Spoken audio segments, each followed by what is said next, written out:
Egi Hao ya? Bantar ga bang. Silakan Egi Hao. Bang, impersonate yang bener itu kayak gimana sih? Mirip. Impersonate yang bener. Kan kayak ada takutnya kayak yang tadi harus dimasukin ke jokes sendiri lah, cuma mencontohkan doang atau gimana sih sebenarnya? Apa dimasukin ke joke sendiri? Ke Gimana? beat. Jangan mencontohkan itu atau cuma mencontohkan doang udah termasuk impersonate atau gimana? Sebenarnya impersonate itu secara definisi, udah belum bertanya tadi lagi? Udah segitu doang? Oke.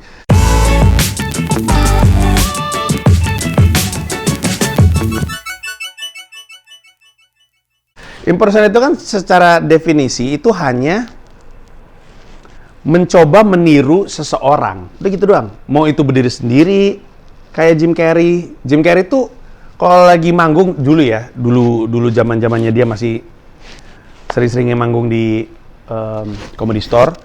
Dia ke atas panggung cuma, halo saya Jim Carrey, saya suka melakukan impersonation gitu. I impersonate people gitu. I do impersonation gitu. Sekarang gue mau impersonate Clint Eastwood. Terus dia gini. Berubah mukanya. Terus tepuk tangan. Terus dia ganti lagi. Sekarang saya mau impersonate Ben Danio. Pada ketawa. Udah. Gitu-gitu doang. Nah, yang mau gue sampaikan adalah impersonate itu hanyalah teknik niru-niru orang. Bagaimana caranya lu bawakan itu sebenarnya terserah lu. Kalau lu mau kayak begitu terus bisa, tapi ya harus kuat banget gitu. Kalau ibaratnya di silat, kalau lu mau cuman belajar satu jurus ya bisa, tapi harus lu pastikan bahwa satu jurus itu lu pelajari dengan begitu disiplin bertahun-tahun gitu. Katanya siapa tuh? Gue lebih kayak Bruce Lee kalau nggak salah. Gue lebih takut sama orang yang belajar satu jurus 10 tahun daripada belajar 10 jurus dalam 1 bulan gitu misalnya. Poin dari kutipan itu adalah kalau lu mau cuman mengandalkan satu teknik, ya pastiin lu terbaik di dunia dalam teknik itu. Karena kalau enggak jadinya ngapain udah membosankan, nggak kenal lagi. Atau lu jadiin impersonation adalah bagian dari senjata-senjata atau jurus-jurus yang lu bawa dalam pertunjukan lu gitu. Kayak Rian Adriandi, jago banget kan impersonation-nya. Tapi kan dia juga nggak satu pertunjukan impersonation doang gitu. Dia taruh di tempat yang tepat. Dalam hal ini, Rian Adriandi di From Tiny to Funny ditaruh di paling akhir gitu. Di mana dia impersonate banyak orang dalam 1 menit itu atau apa gitu, gue lupa. Nah, kalau pertanyaannya adalah secara teknik bagaimana cara mengimpersonate orang, sebenarnya itu agak mirip kayak gambar karikatur. Kalau gambar karikatur tuh dulu diajarinya adalah lu lihat seseorang, lalu lu lihat yang paling khas dari orang ini secara fisik, lalu lu lebih-lebihin. Jadi kalau misalkan lu mau gambar Deddy Corbuzier, botaknya lu lebih-lebihin, alisnya lu lebih-lebihin, terus yang berlebihan misalkan adalah ekspresi wajahnya lu lebih-lebihin gitu. Pokoknya lu lihat apa yang jadi karakteristik utamanya, abis itu lu lebih-lebihin. Sama impersonation juga kayak gitu. Apa sih dari ini orang yang khas banget, yang jadi karakteristik utamanya, abis itu lu lebih-lebihin. Pada akhirnya mirip atau enggak, jadi nggak penting.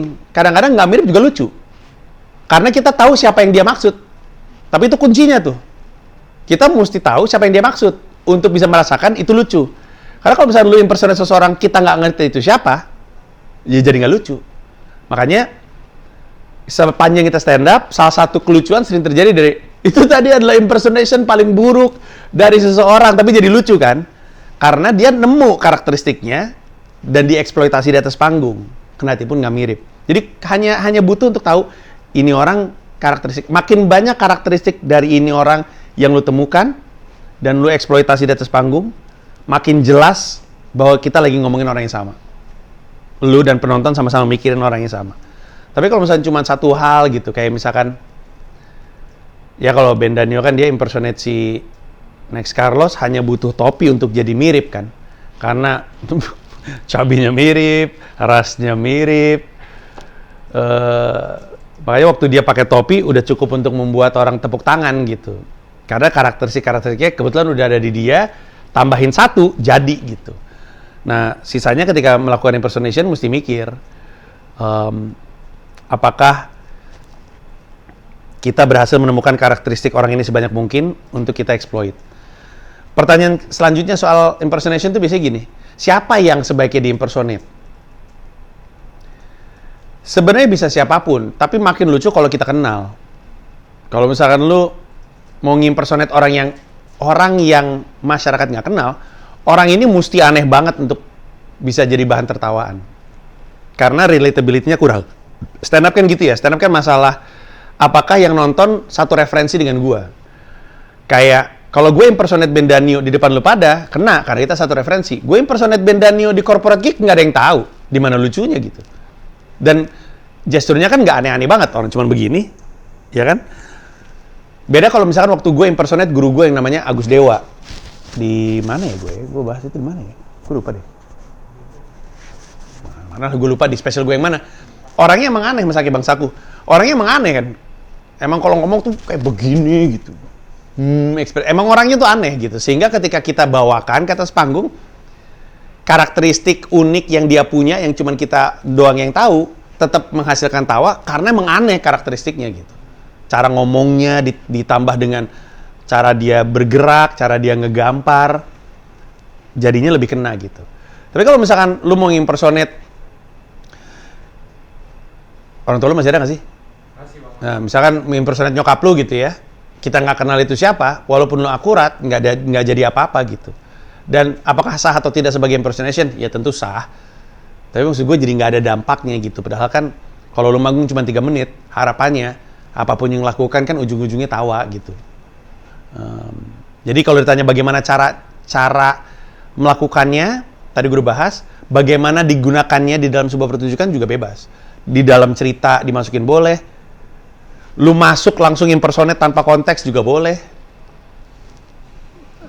Emang harus pinter-pinter ngebaca situasi. Ya. Dan sekali lagi, nggak jago impersonate pun tetap bisa menghasilkan tawa. Kalau impersonation-nya on point dari sisi karakteristik gitu. Dan digunakannya untuk konteks yang tepat gitu. Ya. Gua rasa semua orang bisa. Politisi paling gampang di-impersonate menurut gue ya, itu Pak BTP sebenarnya. Paling gampang banget. Suaranya khas. Cara bicaranya khas. Terus apa yang dia omongin khas gitu.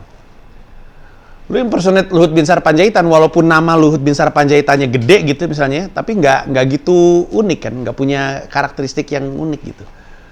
Untuk kemudian dijadikan sesuatu yang lucu gitu. Jadi kunci dari kesuksesan impersonation adalah apakah ini orang khas karakteristiknya dan apakah orang-orang lain tahu karakteristik ini jadi miliknya si orang ini gitu. Jadi Corbuzier gampang banget. Kalau lo bisa impersonate botak, berotot, marah-marah, selalu pakai tank top, terus lu tambahin 3, 2, 1, close the door, orang tahu itu siapa gitu kan. Karena yang unik dari dia tuh banyak gitu. Lihat ini nggak impersonation-nya Arif Brata dari Marcel, juga on point kan, sampai ketawanya, sampai apa yang Marcel katakan kalau lagi salting gitu misalnya, atau geraknya dia, rambutnya gitu, nadanya, itu semua khas banget. Marcel tuh emang khas gitu. Tapi kalau misalnya lu disuruh impersonate Vincent Desta, bingung nggak lu? Bingung kan? Apa gitu yang dari dia yang unik gitu? Karena harus ada karakteristik uniknya. Ibu Megawati, susah-susah gampang. Tapi kalau lu punya spidol untuk lu taruh di sini, udah cukup jadi tuh lu tahu Megawati nih gitu kan? Gitu maksud gue. Karena tapi kalau lu copot, terus lu impersonate, nggak ada yang terlalu khas gitu. Kecuali kutipan-kutipannya, lu bisa impersonate suara ibu-ibu, terus lu ulang kutipan yang pernah beliau katakan, mungkin kena. Tapi kan pertanyaan adalah lucu atau enggaknya. Ya. Semoga terjawab. Thank you. Ada lagi mau nanya?